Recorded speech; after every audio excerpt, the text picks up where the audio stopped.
자녀들이 취업 소득이 그렇게 안 많아지고 그리고 결혼을 안 하고 하다 보니까 부모에게 들어가서 같이 산다는 것이고요. 그 다음에 부모의 연금을 나눠 받기도 하고, 영국 같은 경우에는 부모의 은퇴 자금을 나누어 쓰는 족해서 영국은 키퍼스족이라고 그럽니다. 그런 변화가 반대로 오히려 이제 일어나고 있는 것이죠. 부모는 원치는 않지만은 자녀가 같이 와서 살게 되는 경우. 그런데 저자인 이철희 교수께서 하는 이야기는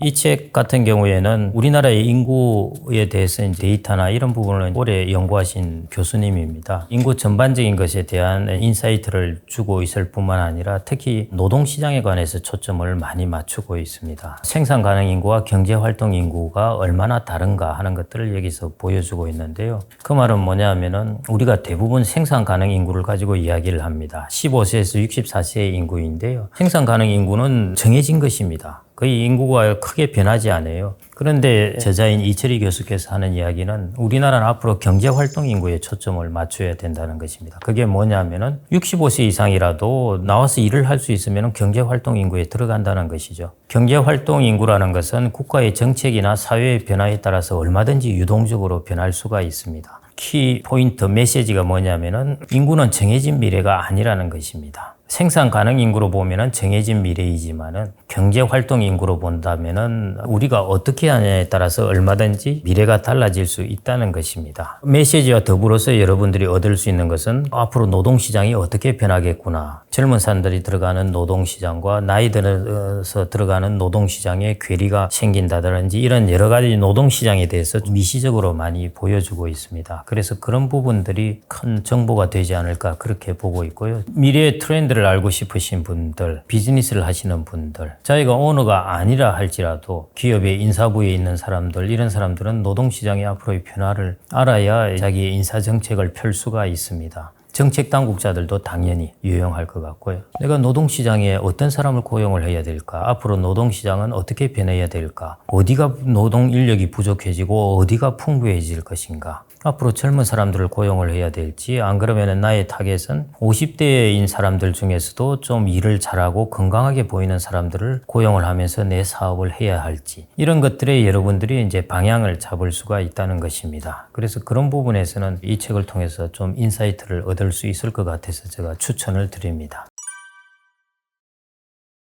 내용 중에서 이제 추천하는 부분을 두 가지 정도를 말씀드리고자 하는데요. 첫 번째 메시지는 한국의 노동력에 대해서 사람들이 너무 걱정을 하는데, 젊은 노동력 인구는 줄어들지만은 고령자들의 노동시장은 여전히 커지기 때문에 향후 20년 정도는 인구 절벽이라고 하기보다는 그냥 완만한 내리막길로 봐야 된다는 것입니다. 향후 20년 동안은 너무 걱정하지 말자, 이런 부분의 메시지이고요. 왜냐하면 고령자들 같은 경우 베이비 부모들이 다 이 시장에 접어들게 될 텐데 한 1650만 명 정도 사람의 숫자가 되는데, 학력 수준도 지금 70대, 80대에 비해서는 훨씬 높은 편이고요. 지금 현재 노동시장 참가율도 60에서 64세 정도만 하더라도 한 65%가 되니까, 이런 것들을 감안한다면은 지금의 베이비 부모들이 이제 퇴직을 한다고 하더라도 여전히 노동시장에서 꽤 유용한 노동 인력으로 작용을 할 것이라는 것입니다. 그 다음에 20년 후에는 급격하게 이제 변화하게 됩니다. 다만 총량적으로는 문제가 없는데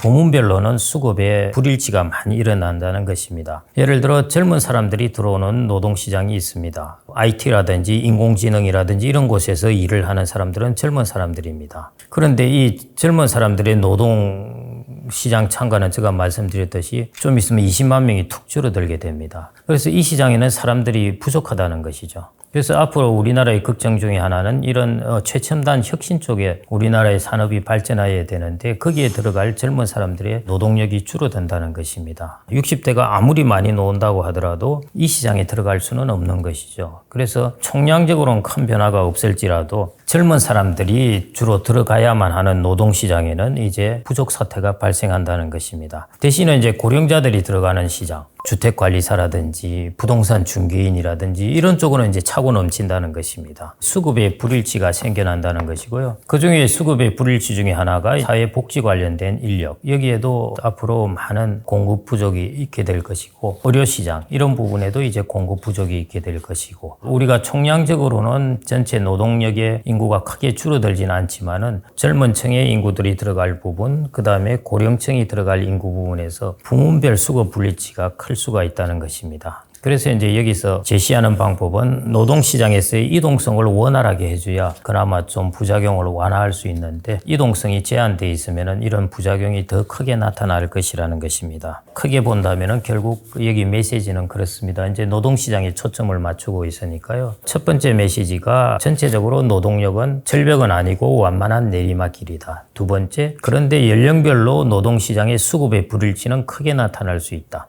그 다음에 이제 세 번째 메시지는 여기서 서문에서 이제 유럽의 흑사병이 일어나고 나서 인구가 3분의 1이 줄어들었지만은 이걸 계기로 해서 근대사회가 접어들게 됩니다. 그전에는 봉건사회였는데요. 흑사병이 생기다 보니까 사람이 귀해지고, 그래서 임금이 올라가게 되고, 높은 임금을 바탕으로 인구수도 많아졌을 뿐만 아니라 근대 시장사회로 이제 들어가게 된다는 것이죠. 그런데 동유럽 같은 경우에는 영주들이 어떻게 했냐면은 더더욱이 이 사람들의 자유를 억압을 해버렸습니다. 노동력이 줄어드니까 너 다른 데 못 가 하고 그냥 묶어버린 것이죠. 그러다 보니까 동유럽에서는 봉건제가 거의 19세기까지 지속되면서 근대화가 늦어지게 됩니다. 그래서 이런 인구라는 쇼크가 닥쳤을 때 사회가 어떻게 대응을 하느냐, 탄력적으로 대응을 하느냐, 비탄력적으로 대응하느냐에 따라서 한 사회는 그걸 기회로 더 점프를 할 수 있고, 한 사회는 완전히 뒤처질 수가 있다는 것입니다. 책에서 던지는 세 번째 메시지이자 어떻게 보면 가장 중요한 메시지라고 할 수가 있습니다.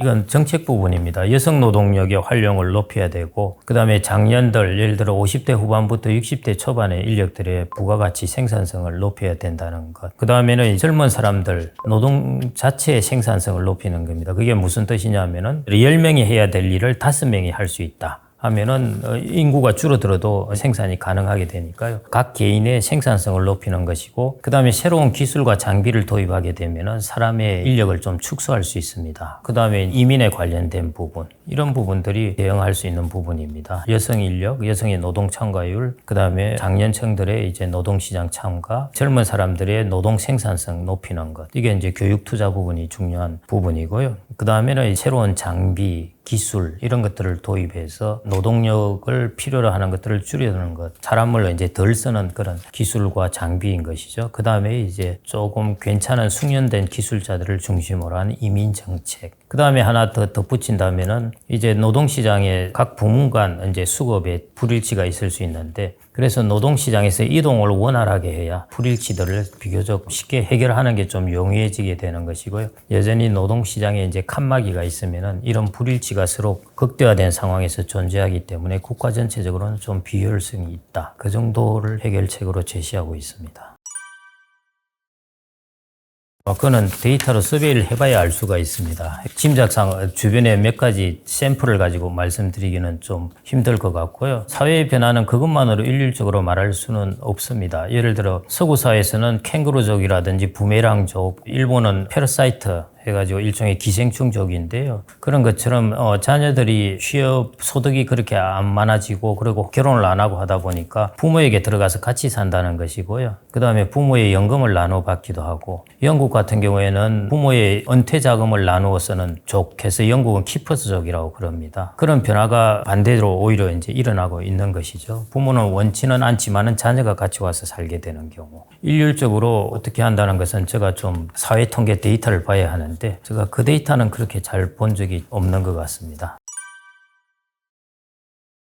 여러분들이 그래서 이제 이 책에서 참고해 볼 수 있는 것인데요. 고령자들이 되면은 뇌졸중이나 이런 것들이 많이 생겨납니다. 신경외과적 치료를 받아야 될 상황이 많이 생겨나니까요. 치료를 받아야 될 수요자들은 많이 생겨나요. 그런데 우리나라 같은 경우 지금은 의사가 별로 없다, 뭐 이런 이야기를 그때 뉴스에 난 적도 있고요. 전체 의사 수의 부족 문제도 있고, 의료보험의 숙가 문제도 있고, 이런 두 문제로 인해서 신경외과에 수술을 할 의사 수가 정체되어 있는 상황이죠. 근데 수요는 많이 증가하니까요. 이 부분의 불일치를 어떻게 할 것이냐, 이걸 해소하지 않으면은 잘못하면은 해외 가서 받아야 될지도 모른다. 이제 이런 이야기인데요. 그게 이제 앞으로 일어날 이런 인구의 급격한 변화에 따른 각 부문별에서 일어날 수 있는 노동시장의 수급의 불일치의 한 예를 든 것이라고 볼 수가 있겠습니다. 그런 불일치 중에 고령자들이 증가하게 되니까 요양 수요가 어마어마하게 증가하는데 그걸 뒷받침해 줄 공급이 부족한 것이죠. 수급의 불일치로 노동시장에서 다양하게 앞으로 일어날 수가 있습니다. 제가 오늘 이제 여러분들께 말씀드린 부분은 우리나라의 저성장과 거기에 따라서 어떻게 투자를 해야 하느냐, 여러분들이 비즈니스나 내 개인적으로 어떻게 준비를 해야 되느냐 부분인데요. 그 전제 부분이 결국은 우리나라의 인구 부분입니다. 앞으로 인구의 부작용이 지금은 전혀 나타나지 않았다고 생각하시면 될 것 같고요. 이제부터 우리나라는 2040년 정도가 변곡점일 것 같고, 이철희 교수께서는 노동시장 측면에서 본다면은 전체 2050년 정도까지는 천천히 움직이는 내리막길이고 그 다음부터 급속하게 변화한다. 앞으로 한 10년 정도 이상 지나면은 그때부터 이제 피부에 와닿게 느껴지게 될 테니까요. 그래서 그 인구에 대한 움직임의 변화, 이런 부분들이 여러분들이 앞으로의 미래의 트렌드를 보거나 내가 앞으로 무엇을 해야 할 것인가를 볼 때 꼭 이 부분은 한번 좀 참고를 하셔가지고요. 그 변화를 여러분들이 머릿속에 좀 이렇게 그려 가지고 계시면은 많은 도움이 되실 것으로 그렇게 생각을 합니다.